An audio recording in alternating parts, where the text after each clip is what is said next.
This is my showroom, and today we're starting in the showroom because I wanted to show you my shelf supports. The other day I received an email from a guy named Murray who was interested in how I do my shelf supports and how to make them adjustable. So I thought, hey, what a great question and what a great opportunity to make a video on it. What I'll do is I will grab the camera, I'll bring you in, and I'll explain what I mean by my adjustable shelf supports, and you guys can get a better look at it. After we're done here, we'll move to the shop and we'll get started on building it. Alright, so I'll see you in a second. Alright, here we are. Excuse me. I've got the camera now and I'm going to bring you in a little closer. These are my shelf supports. I developed this after this type of shelf support after seeing antique kind, which is more of a sawtooth pattern, and I thought that would be much more difficult. And I developed a way of drilling a hole and using that, after splitting the board in half, using that as a shelf support. These are my little tongue depressors. They slip right in between the shelf supports, and then my notches, as you can see right here. My shelf has notches on each end. You see it right there, and they just fit right up inside.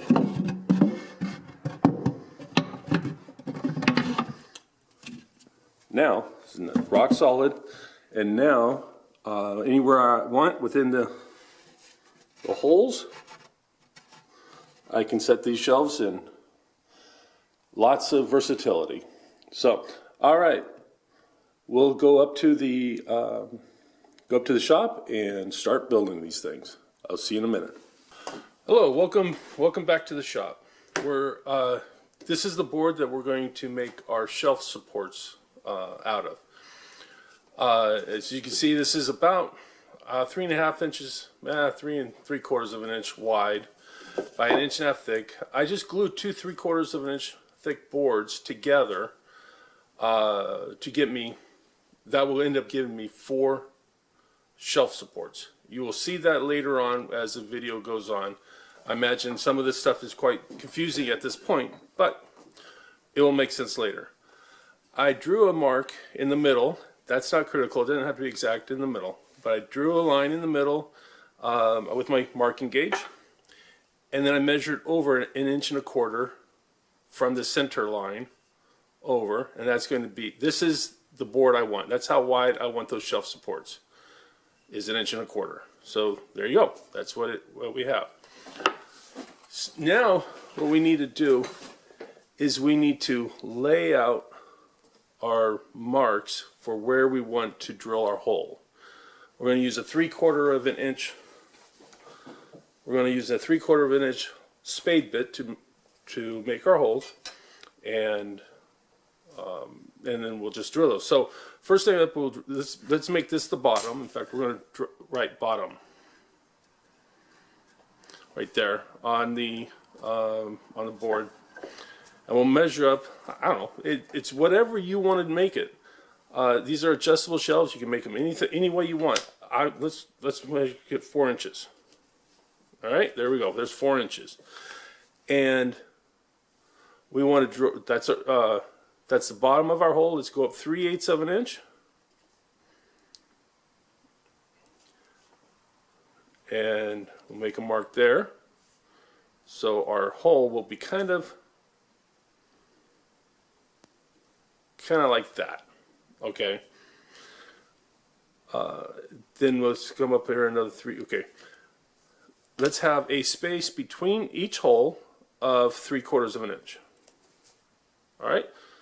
So from here to there is 1 3/8, about 1 3/8, 1 3/8. We'll just make some marks up the board, 1 3/8, just like that. Okay.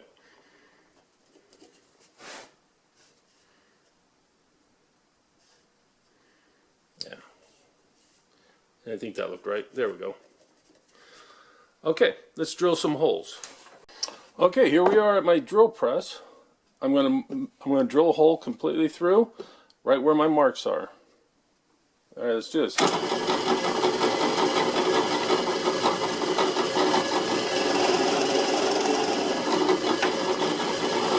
It's always a good idea to set your depth, or at least get it out of the way when you start.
Go. There's our holes. All right, let's go ahead and take it to the table saw and rip these boards in half. All right. Okay, here we are. We're at the table saw. What I need to do is I need to set my fence right down my center line. I continued my center line down along that edge. That way I can set the center of my blade right in the center of this mark. Okay, and I'll give you a pretty close cut right down the middle of my holes. All right, so let's do that.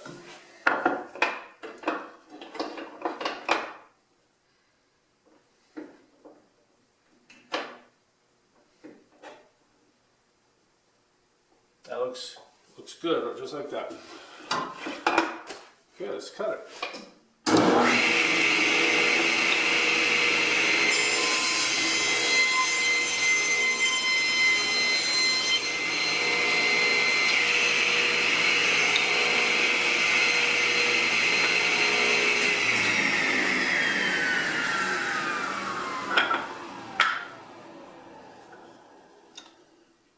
And there's my holes, just like that.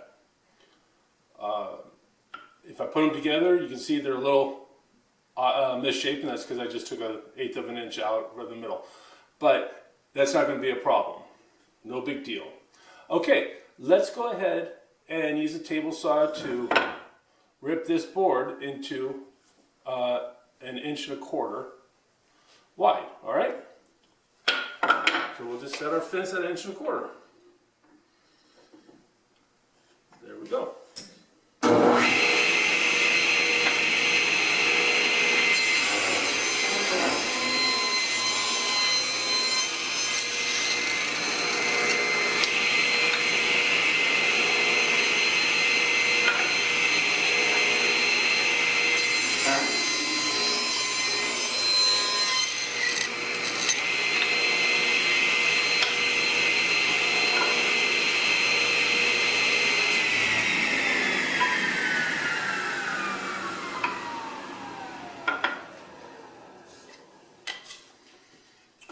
Okay, there they are.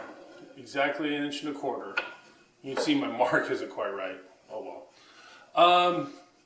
I also, before I cut it, I wanted to make sure that each board was going to match up with its mate. Okay, so what I what I did is I put an A on this one and an A on that one. And I put a B here and a B here. That way those two face each other. They always have to be facing each other. The holes need to face each other. That's very important later on when you put it together. If that's the case, then no matter what, that shelf is going to be sitting solid and flat. It's not going to rock, it's not going to twist. If it does at all, it's not the problem of the shelf support, it's the problem of the shelf. The shelf may be warped of some kind. But these are exactly, they're going to line up exactly every time. But you need to have them marked correctly. So I put A to A, B to B.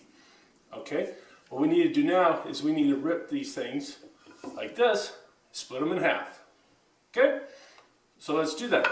I want to split it right in half along the glue line, and then I'm going to finish ripping them on this side and get rid of any tear out that I may have on the outside. But we'll do that in a minute. But right now we're going to rip it right along the glue line.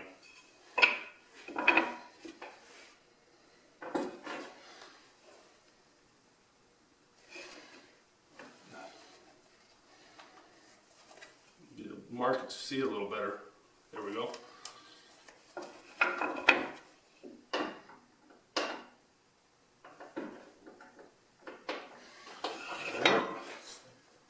Move the blade down a bit.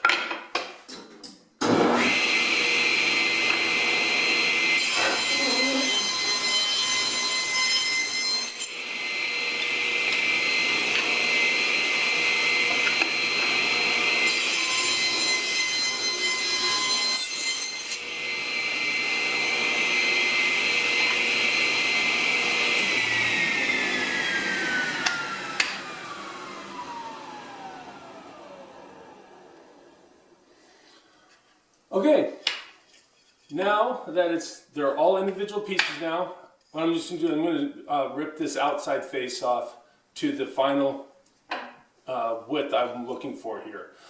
Let's call it, it doesn't matter, it doesn't really make a whole lot of difference, but let's just call it, 9/16 of an inch thick. So that's about what that is. And we'll just rip each outside face.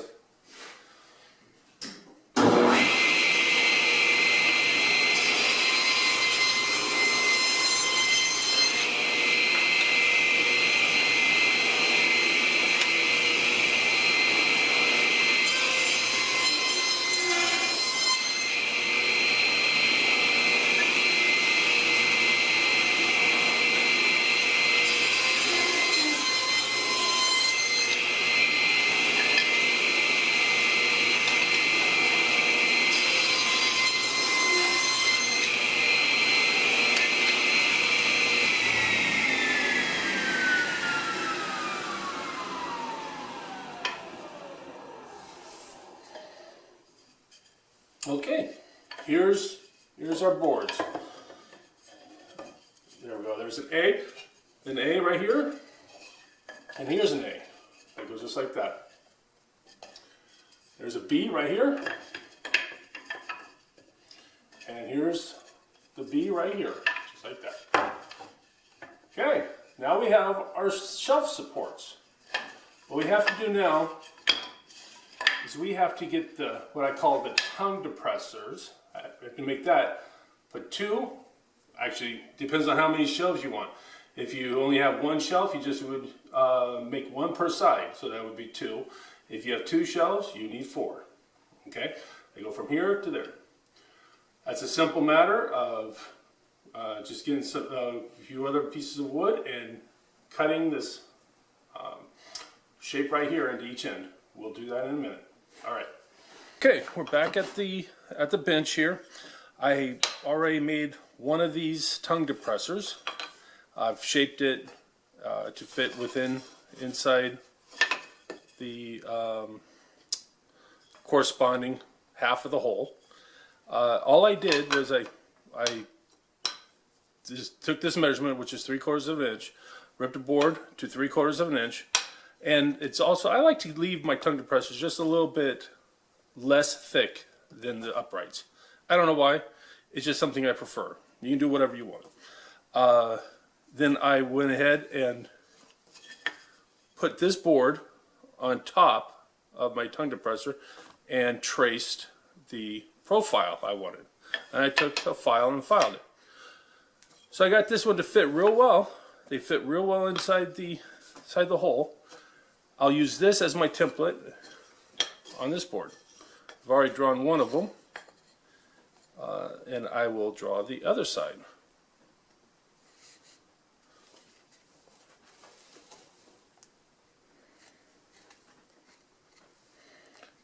So, trace it out. There it is. Take your chisel, and being that it's pine, it's super easy to just chop it out. You can use, heck, if you have a spindle sander, it's really nice to use a spindle sander. If you don't have a sharp chisel, use a bandsaw, cut out most of the waste, and then we'll take it to the file. So, but I have a fairly decent sharp chisel, and I will just get close to my line. It's also pine, so it's almost like butter.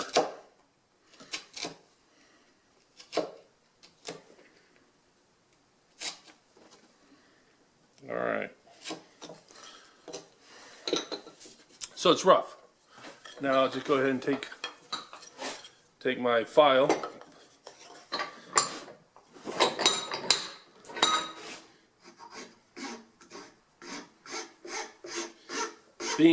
Being that's pine, it's super easy to go too far. So you want to take it a little easy. Just take your time, getting down to your line.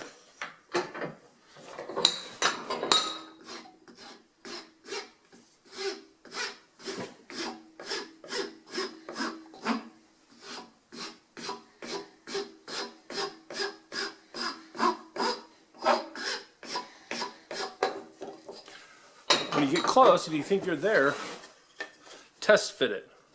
I'm nowhere close. I've got quite a big gap here. I need to take some more off at the top and at the bottom, and we'll file some of that away, and we'll test it again.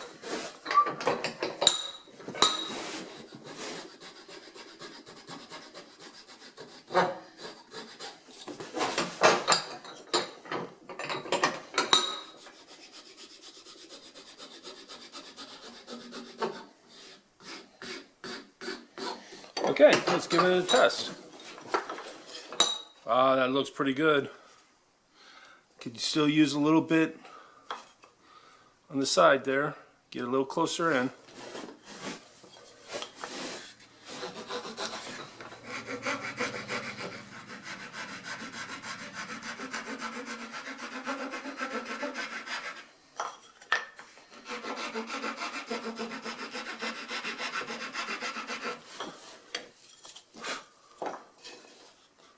There we go.